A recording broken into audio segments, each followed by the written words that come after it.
What's up, guys? Matt here, coming at you with the best mod, in my opinion, that you can do for the 24M, and this is a free and simple mod.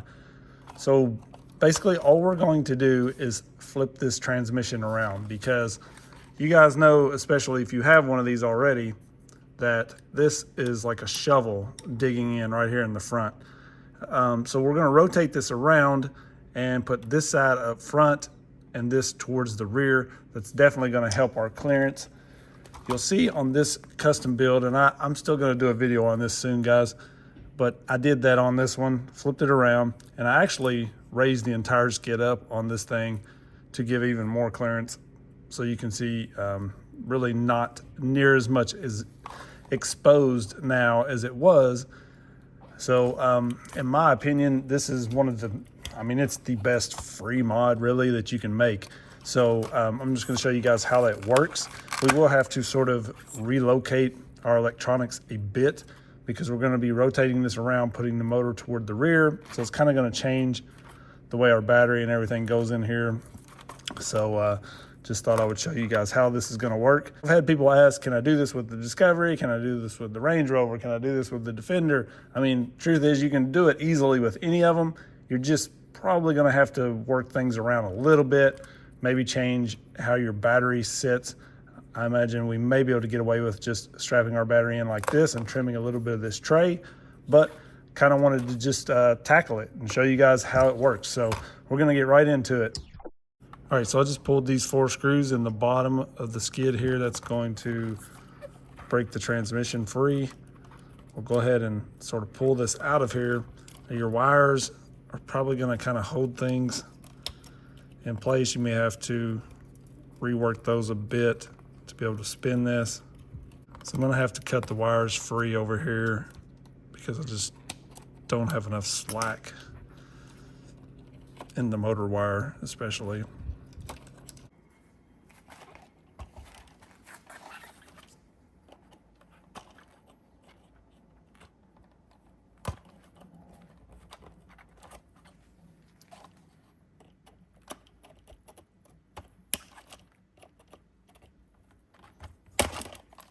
So the hardest thing about this is just phasing your drive shafts while trying to get all this back in, which is basically making sure like this ear is lined up with this one. And I normally just do the rear, get a couple of screws in here to hold this transmission in place, and then we will pull the front and rework it, because we're going to have to trim just a little bit off of it. As you can probably see there, this section here is just a little bit long now.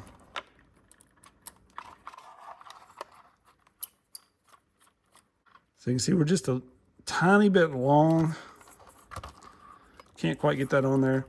So we're just gonna cut a little bit off of this and just do a tiny little bit. You can always do more, but if you go too short, you're out of luck. When trying to get this front drive shaft on, you may have to remove one of the bottom links, like this right here. It's just gonna make getting this on there a little bit easier.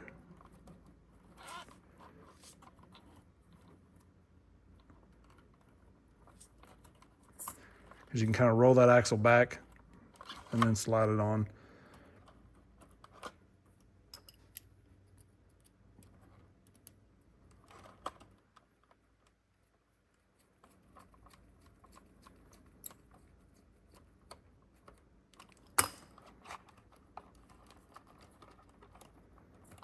All right, so here it is. You can see all finished up.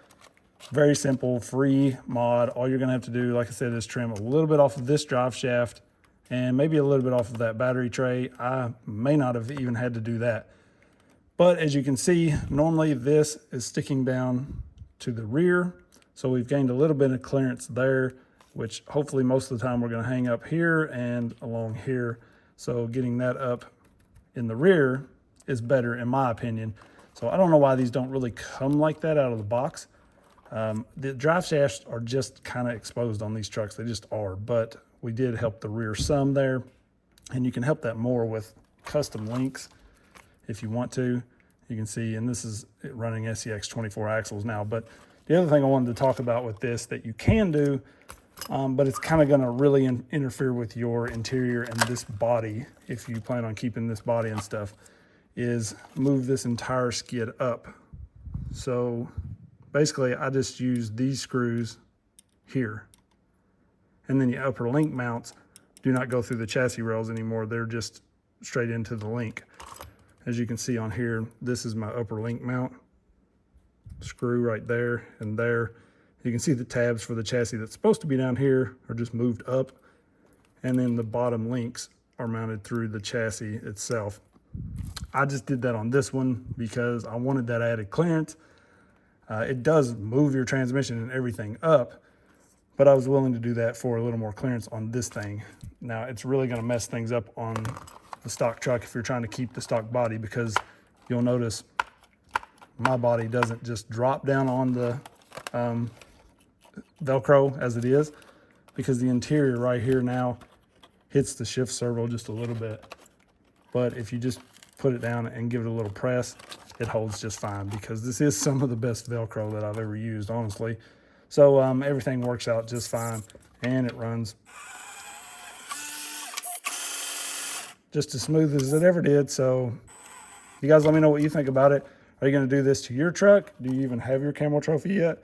Full video coming on that very soon, and then we'll push its limits even more. So I appreciate you guys sticking around. Peace.